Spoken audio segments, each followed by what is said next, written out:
Good evening, everybody. Once again, this is a UFC 149 post-fight recap with Standing Bear Thunderheart. And tonight, oh my goodness, I mean, great fights tonight. Except, of course, there was one fight that was pretty sad. And I will get down to that as I go through this event. But this place definitely took place in Canada. So it was definitely one of those exciting events that I haven't seen in a while. But anyways, the main event was extremely excellent overall, despite they went to the decision, and I'll explain to that when I get to there. So here we go. Now, Mitch Clarke versus Anton Kuivanen. And the winner is Anton Kuivanen via split decision. I mean, when it all boils down to it, I mean, to make it a quick say the summary of it, Mitch Clarke dominated the first round with his wrestling. He really did his great wrestling and didn't do too much grounding and pounding and so forth. And there wasn't a lot of stand-up in their striking during the first round. And then the second round was actually what was in the first round, but the only difference is that Anton Kuivanen was actually one dominating in as far as getting him the takedown and actually got it on top of Mitch. And even though every time Mitch would try to do an offensive maneuver with the wrestling ability, it was Anton who actually would keep reversing and would be on top of him. And he would even try to attempt the leg locks and leg lock each other in the second round. That didn't work. So went to the third round, basically the same thing. A little grounding and pounding, but not too much. Anton basically controlled Mitch a lot, which was great. And then it turned out to be a split decision, so congratulations, Anton. And Antonio Carvalho versus Daniel Pineda, and the winner is Antonio Carvalho via a knockout. Excellent. Just basically in the first round, he just set it up with a nice roundhouse to the face. That basically rocked him. But what really got him was that he actually was able to set it up by doing a nice left roundhouse to the face again. And this time he blocked it, but then was able to actually catch him and actually hit him right to the head. And then the guy wobbled and he was able to knock him out and pounded him. So the referee stopped. So he was awarded a knockout victory. Excellent knockout victory. So congratulations. And Bryan Caraway versus Mitch Gagnon. And the winner is Bryan Caraway via submission with a rear naked choke. I mean, that's just to say that Bryan Caraway really dominated Mitch Gagnon. Of course, Mitch Gagnon did okay with the stand-up, but even his stand-ups, he was starting to get tired. So that's how Bryan Caraway was able to really dominate him with his wrestling.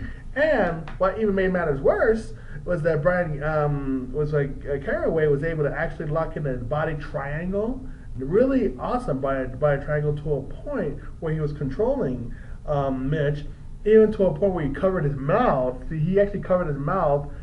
Of course, you wonder why he covered his mouth, but then he had it set up where then when he was trying to move it, that's when he snuck in the choke and actually snuck it in him and actually squeezed it to a point where, of course, Gagnon had no choice but to tap out. So congratulations on an excellent strategic submission rear naked choke victory. So excellent.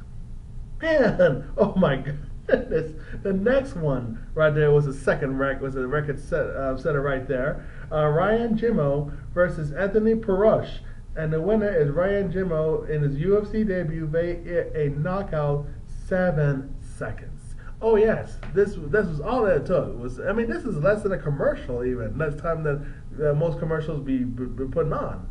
Internet or TV or otherwise. When it all started, touch gloves like usual, measuring, boom, hit him right there, and Perosh just went flat out. Even his back of his head bumped to the fence, and then he just went, and that was really what knocked him out. And then the second punch was just like, wanted to make sure he finished the fight, and of course the referee Josh Rosenthal this time around was a little bit more quicker and actually stopping the fight like he did with Mark Munoz versus Chris Weidman on UFC on Fuel about a week ago or so. So congratulations, Jimmo, on your excellent UFC debut. That was an excellent one-punch knockout right there. Right on a button, right on the money. And so I'm telling you guys, this guy Ryan Jimmo, I mean, in his debut, he's something. I'm really impressed with him already. He's a force to be reckoned with. So these other guys in this division better be on their toes and better be ready to rock when they fight this guy. So congratulations. And Roland Delorme, no, actually, Roland Delorme versus Francisco Rivera, and the winner is Francisco Rivera via a knockout. I mean, this fight didn't take too long either. I mean, of course, these two were, already going through some nice, intense striking battle with leg kicks, doing nice combinations and things like that. But Francisco was so relaxed and so loose, and he was so, intense, but yet he was like really getting some good shots in. Roland was doing okay too, but he wasn't getting the type of accuracy of shots that he was supposed to get in, unlike Francisco Rivera. And even to make matters even better for Francisco, Roland just simply threw a haymaker at him. He actually, of course, went back and of course, Roland missed him, only to a nice short hook that caught Roland Delorme in the head. And then the right side of the face, knocked him down, and then that's when he was able to pound him, and that's when he was able to knock him out. And so congratulations, Francisco Rivera looked really well. Joe Rogan even says that he looked at his very best tonight. So, and I believe what Joe Rogan says, so I agree with him on that. So congratulations.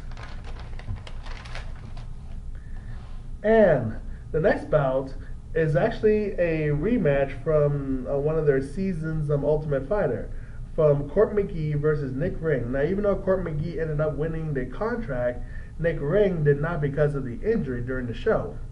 But nonetheless, Nick Ring did beat Court McGee during the show, so even though this was their first outing in the show, it does not count in the record books, so to speak. This was more like how do I say this?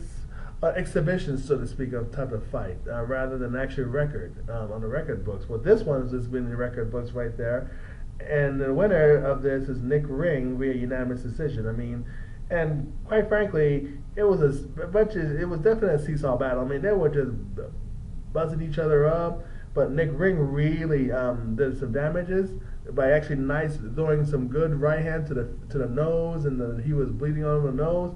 Yeah, Court McGee, as we see Nick Ring in the third round was starting to gas, Court McGee really started to turn it up a little bit and started throwing some nice combinations and punching them all over. But in the end, Nick Ring did get the victory. And quite frankly, I thought Court McGee would have actually gotten that victory. I didn't think Nick Ring really did. But, I mean, I don't really think it was a great call on the judge's part. I mean, it was a great fight overall. I mean, don't get me wrong. It was a great fight, definitely. So congratulations, Nick Ring. Anyway, it was a pretty good outing overall. And now this this was a fight I really there were a couple of fights in there I missed because certain things happened around basically where I was at, and I had to take care of some business. Also, I ended up missing a couple of fights. It wasn't too much big of a deal, so I'm not going to talk about it. But I ended up actually finding out how Chris Clements versus Matthew Riddle, and the winner is Matthew Riddle via submission with an arm triangle choke, and that made submission of the night. So congratulations, Chris Clements. I mean, basically what it all boiled down to, he was able to take Matthew Riddle. Sorry, congratulations, Matthew Riddle, on your submission of the night. And basically what it all boils down to, Matthew took Chris Clements down and actually just choked him out. From what I saw in the preview, he choked him out very nicely. And a very great setup in the submission, so congratulations on that. And Bryan Ebersole versus James Head, and the winner is James Head via split decision. I mean, from what I was told, that James Head was mostly dominating him with the wrestling. But like I said, I didn't get a chance to see that fight, but because like I said, I had other things I needed to get done at that particular time frame. But I was able to at least make it in time to find out that there was a split decision, and James Head won that. So congratulations, James Head. And now this one I was able to see, Cheick Kongo versus Shawn Jordan, and the winner is Cheick Kongo via unanimous decision. I mean, this was not one of the most exciting fights, but this was not the boring fight I'm about to talk about. But this one was pretty good. I mean, Cheick Kongo really had him nice with some strikes, nailed him. And it even pressed him against the fence with wrestling, even though that's not his forte, so to speak. And there was even at one point in the second round where he actually had him on his back, but then he slipped he basically got clumsy and slipped, and then Shawn Jordan got on top of him for near the end of the second round. But when it all boils down to it, Cheick Kongo really pressed him against the fence, really kneed him, really outstruck him. Shawn Jordan gassed out. He did so many things wrong and things like that, and Cheick Kongo really got the victory. So congratulations.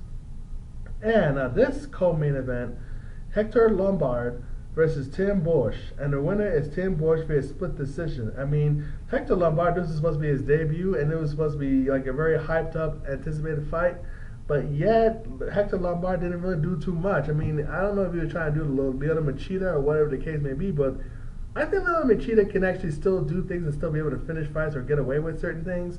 But Tim Boetsch wasn't doing much either. I mean, they were still like waiting, striking, waiting and striking. But it wasn't an exciting fight. It was, I mean, there were chords of boos, throughout most of the fight. And the fight, I mean, yeah, they hit each other and everything, but it wasn't like they didn't really do too much. And even when Hector was in front of Tim Boetsch would go and start guns and blazing, but he wasn't doing that tonight. And then, of course, Hector wasn't doing much to Tim Boetsch either. But Tim Boetsch got a good split decision, and that's a good victory. At the same time, it was a really sad, boring fight. I mean, I have to say it that way. And it was just not a very exciting one. But, I mean, overall, Tim Boetsch is to be congratulated, so congratulations.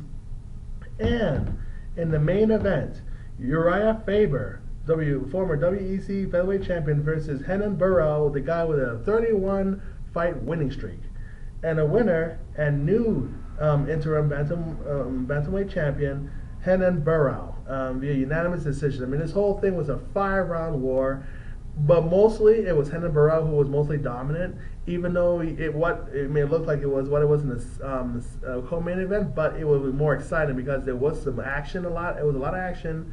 There was no ground fighting, nothing like that. No takedowns were stopped when Urijah Faber tried to, and Renan just kept on having some good knee. I mean, he even kneed him wide in the ribs, where Urijah actually is assuming that he may have broken ribs because he felt like he couldn't move very well because of the rib problems. But he also kicked him so hard from the first and the second round to the legs that his legs were bruised up. He was wobbling. But at the same time, Urijah just kept coming, but he wasn't coming as accurate with any accuracy that Renan was doing. I mean, he was still landing some strikes and hitting him, but of course, Urijah Faber landed some strikes as well. But in the end, Barao just did way more, hurt him more, and was able to really get the job done and really get in there and hurt Urijah. So. New bantamweight champion Renan Barao. Now that Dominic Cruz is injured with a torn ACL, he's gonna be out. But then now, when Dominic Cruz comes back, he'll be facing Renan Barao. And this is a one fight I cannot wait to see. It'll be an excellent fight right there. So and it was great to see Bret the Hitman Hart, over there, the legend that he is in pro wrestling. And overall, this is a great event. Urijah now, he looked pretty good even after he lost. So he can't, he didn't look like he'd been tore up too much and needed in Renan. So they both looked good coming out of the octagon. Congratulations to Renan Barao, new interim bantamweight champion. And now he's going to be facing Dominic Cruz. I can't wait for that to happen in the future. In the event, that is it for UFC 149. I'm going to get going. I can't wait for the next events to start coming. Anyways, I'm out of here. Take care. And many blessings to you all. Healing, it is all that is.